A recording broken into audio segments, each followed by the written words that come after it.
এই জিনিসটাই ওলিরা আল্লাহকে দিয়েছিলেন, যার কারণে তারা ওলি হয়েছিলেন।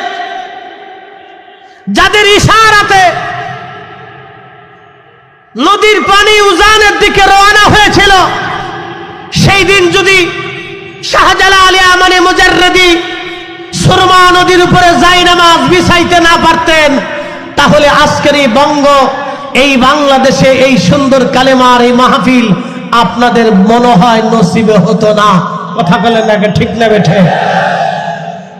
যদি খাজা বাবা আজমেরি সেই দিন আজমির শরীফ থেকে এক মুষ্টি মাটি পানিপথের প্রান্তরে যদি নিক্ষেপ করতে না পারতেন, তাহলে আজকের এই মাহফিল ভারত উপমহাদেশে ৭৫ কোটি মুসলমানের এই বিরাট বড় জামাত মুসলমান কোনদিন চোখে দেখতো না।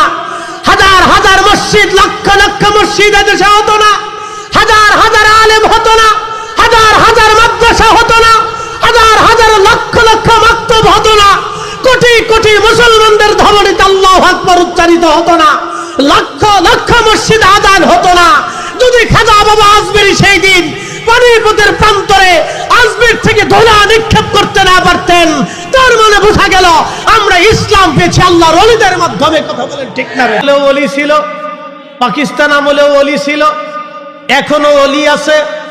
শাহজালাল ইয়ামানি ৭৫০ বছর আগে এসেছিলেন, শাহজালাল ইয়ামানি মুজাররদি এখনো আছেন। ৭৫০ বছরে বহু আমির চলে গেছে, বহু উমরা চলে গেছে, বহু রাজা চলে গেছে, বহু জমিদার চলে গেছে, বহু বাদশা চলে গেছে, ব্রিটিশরা হারিয়ে গেছে, মোগলরা হারিয়ে গেছে, সালতানাত হারিয়ে গেছে, নবাবী আমল হারিয়ে গেছে, পাকিস্তান আমল হারিয়ে গেছে, এখনো বাংলাদেশ আমল আছে। শাহজালাল ইয়ামানি এখনো আছে, কাদেরিয়া এখনো আছে, চিশতিয়া এখনো আছে, নকশবন্দি এখনো আছে, মুজাদ্দিদি এখনো আছে। বাংলাদেশ যদি একসময় না থাকে